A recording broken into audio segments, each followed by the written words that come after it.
Live from our living room, it's From Long Distance to Marriage with Andrea and Rich. We're a once long-distance couple who closed 5,000 miles of distance and made it through to marriage. We talk long distance, marriage, and relationships.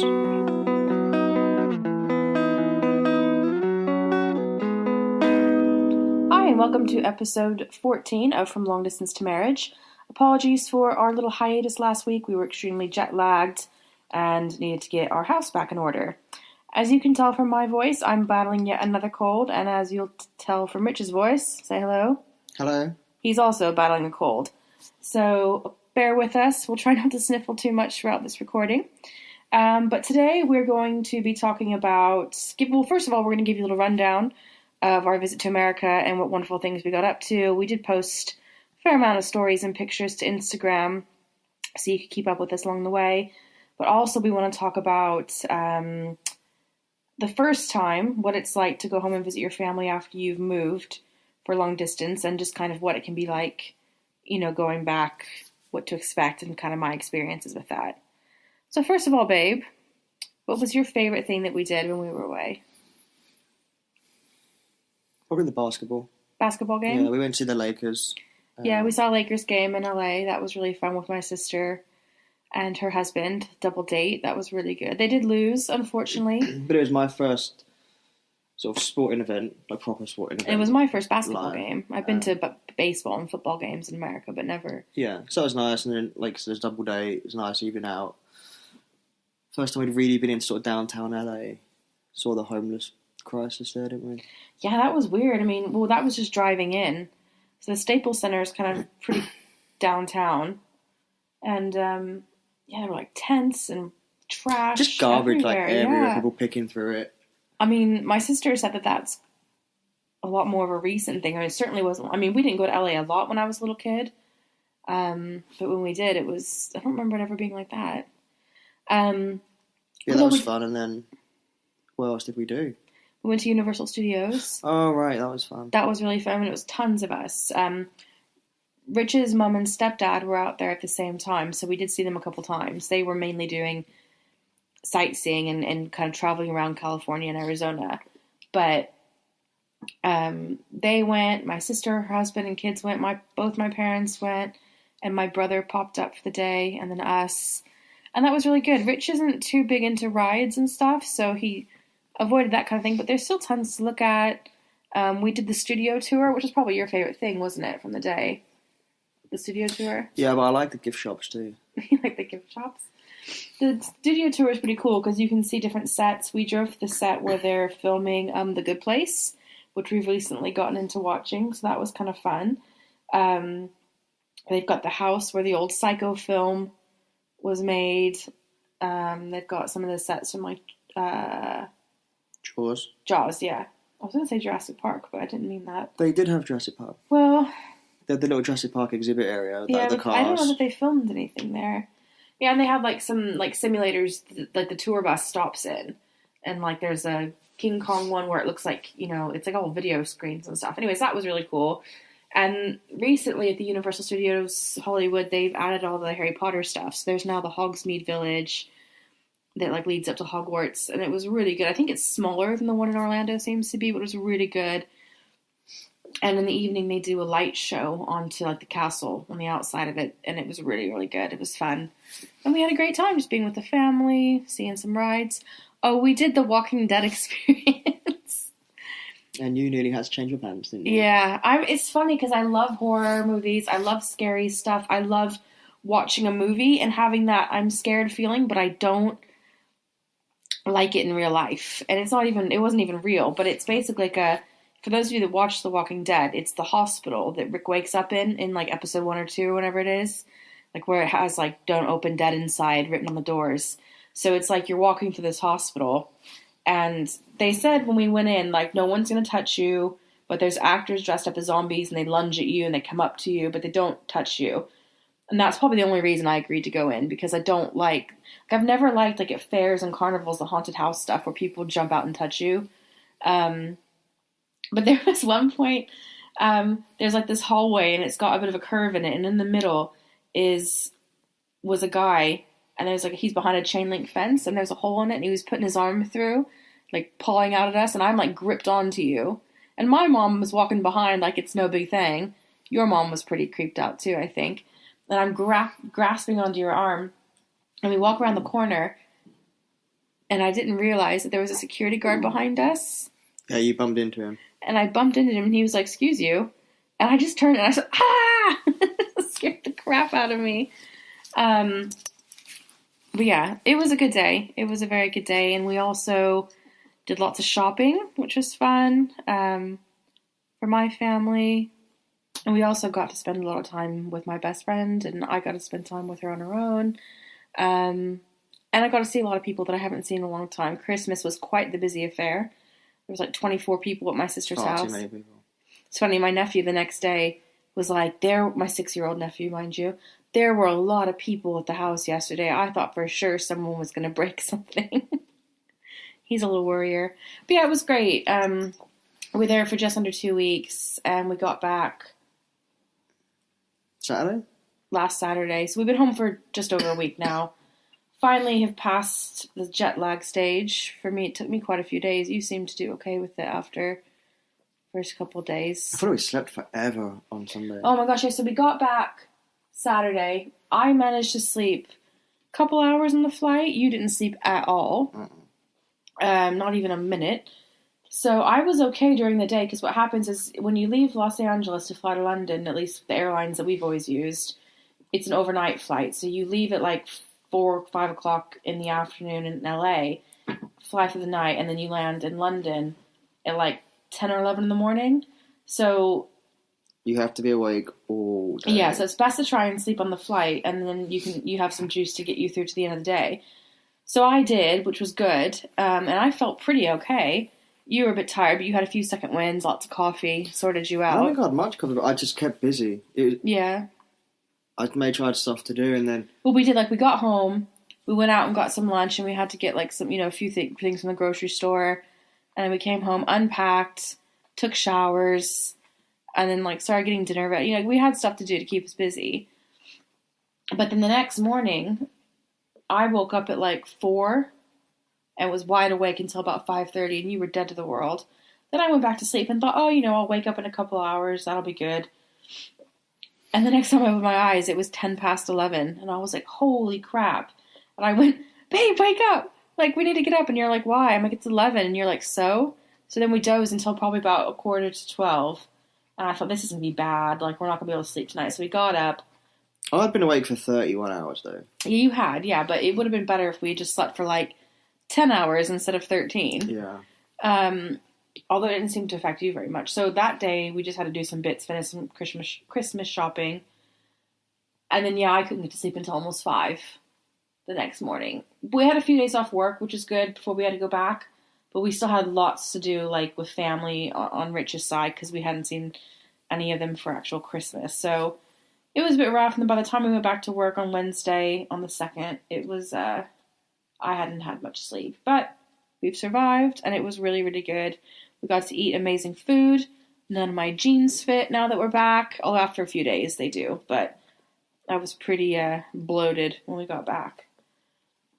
So one of the things that I wanted to kind of mention, I think the most recent episode we did is, how to get yourself through the holidays, for the first time if you're away from your family, or just if it's not your first time and it's something that you struggle with because you're the person who moved to be with your long-distance partner. One thing that really struck me the very first time that I went back to see my family after I'd moved out here. So at that point, I think I'd been away for about a year and a half. I'd seen my parents a few months after I moved, because they came out for our wedding a couple months after I moved out here. And then my mom came the next summer. But I hadn't been home, and apart from my mom and my dad, I hadn't seen anyone. And I was surprised at how sort of, not out of place I felt, but how I wasn't sure what my place was. Because obviously, my mom had redecorated my room pretty much straight after I moved, because she found it really hard. She didn't throw my things away, but she packed them in the closet and stuff, because going in my room just made her feel so sad. So between that and like staying with family and traveling around, I guess I didn't really know what my role was in the family. Do you remember me talking to you about that at all? Yeah. What do you remember me saying at the time? Do you remember me saying anything particular at the time? Mainly just how you felt a bit detached. Yeah, I did. I felt really detached. I felt, everyone welcomed me with open arms. There was no, oh, you left. I mean, there was genuinely none of that. My mom had a really hard time with it, but there was no anger in me going away or anything like that. So yeah, I just felt really detached. Like I didn't know if it was going to be some sort of self-preservation thing. Like I was trying to protect myself so that I didn't feel too sad. I enjoyed the trip and we had a great time. But yeah, there was certainly who am I here now? My life isn't here anymore, but my family is. So how does that work? And life had carried on as normal for them. Yeah. Yeah, it had. I think by the time we went back, I think my sister had another baby. Yeah, she'd had Ian. Yeah. I was trying to think if that was the second time, but I think that was the first time we went out there. Well, yeah, it would have been because he's 6 now. Yeah. So obviously I hadn't been there throughout the pregnancy, so it was kind of weird. Like she had just had a baby and this baby existed. Whereas with my niece, because I still lived there at the time, I was there for that. I was there for her baby showers, really involved. And now suddenly she had a kid. I just felt like I'd missed a lot. And felt quite strange about it. And maybe for people who don't live quite as far, maybe if your distance is only a couple states away or a few hours away, maybe because you can get back more often, maybe that's not such an issue. But I think for people who are thousands of miles and many time zones away, who, you can't get back because it's so expensive, that might be something just to bear in mind if you're going to be back and seeing your family for the first time, or yeah, maybe just kind of prepare yourself that it might not feel like going home. So things are going to feel a little bit different. I mean, even though everything's familiar and it's what you know, your role has changed and that you're not there on a regular basis as an active part of the family in the same way that you once were. Of course, you're still, well, depending on your situation, most likely you're still an active part of the family, but it is different. Now, the second time we went back, which was, I think, 4 years ago. So that time, there'd been quite a gap. I think there was 2 full years before we went back again, since it was for Christmas. I think my mom had come out to visit at least once. Yeah, she came out a few times. I think she only came once in that period. I feel like she came out a few times early on. Yeah, I think that was only twice though. Can't remember for sure. But yeah, that time was completely different. It was certainly too long, and I struggled with how long it was before I went home. 2 years. After that trip, I said to Rich, like, I can't do that again. We're going to have to find a way so that we don't have to, and we have. But it was completely different that time. I don't know what it was. Maybe because enough time had gone that I understood my place in the family, or how I did that, how I maintained an active part of the family being far away. And we had a fantastic time. The first time is always going to be weird. Yeah, I think so. I think I probably had some insecurities about, will I not want to come back? How's it going to feel? But I feel like you've also done more now while you're away. Like, you speak to people more now. Like, you talk to your dad more, you talk to your sister more. Your niece is old enough now, you're on Snapchat with her. I feel like you've maintain more communication with them. Yeah, that was something after the second trip that I wanted to really work on being better at. My sister and I, while we get along really well, she's kind of tricky to get a hold of. She's got kids, she runs a business, so even before I moved away, she was a tricky one to get a hold of. My brother and I have always been really close, but at first we didn't really make much of an effort at talking, and that's changed over the past few years. My mom and I have always stayed in regular contact. That was hard at first because she was so emotional about me leaving. And my dad, yeah, he's gotten better. He's gotten like a smartphone in the past several years, so he has WhatsApp and stuff, so we can stay in better touch. So those things have all helped. But the second time, I think I just knew what to expect and how it felt to be back there. And again, what my role is. I feel really weird saying that. It's not really what I mean, my role, but just you fit in. I fit in the same as I used to, but it's just how I feel about how I fit in. I think when you leave you have insecurities about, I'm missing out on things and you are, but that doesn't change anything. I know that may depend on people's family dynamics. Not everyone's family is the same as mine, but as long as you have a good relationship with your family and you maintain as much contact as possible, you're still you. You're still the brother, the sister, the baby, whatever you are. That's still who you are. You just don't see him as much, really.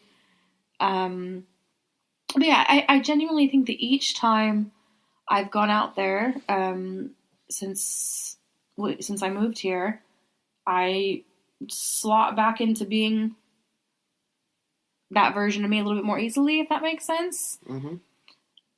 In terms of having to come back, that's something else I wanted to talk about, because that can be really, really hard. And there's been only one or two, a few occasions where going out there and then coming back, I know when I'm going to be out there again.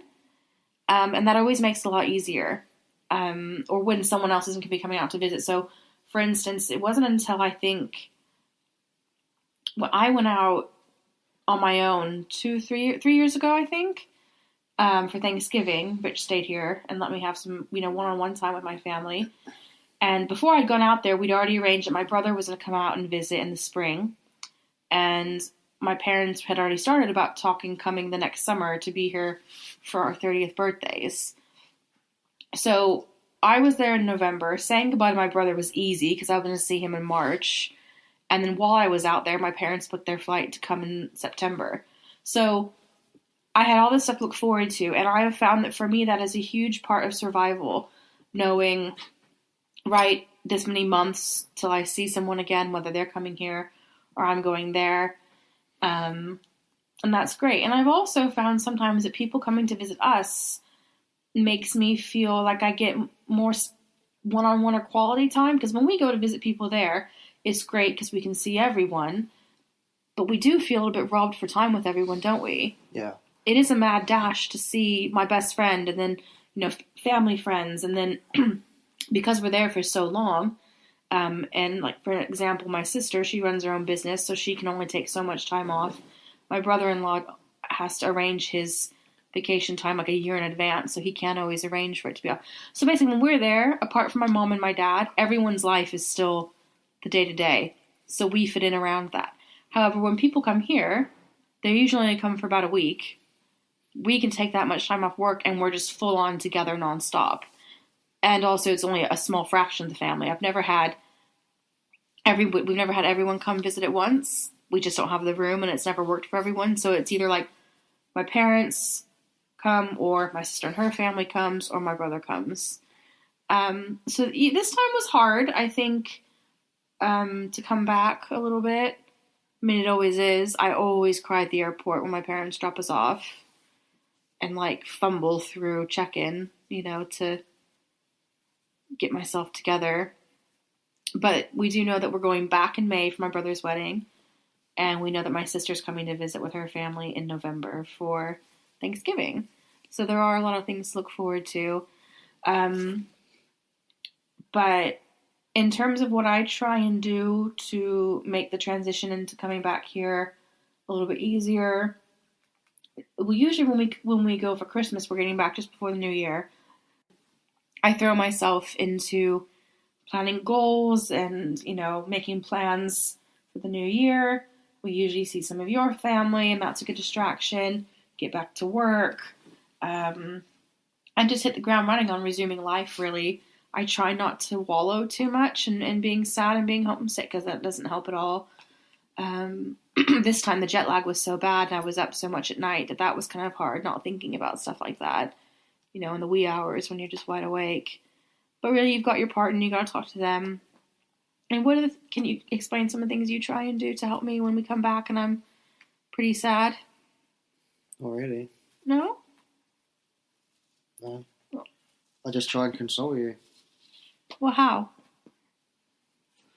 I don't know. I always console you.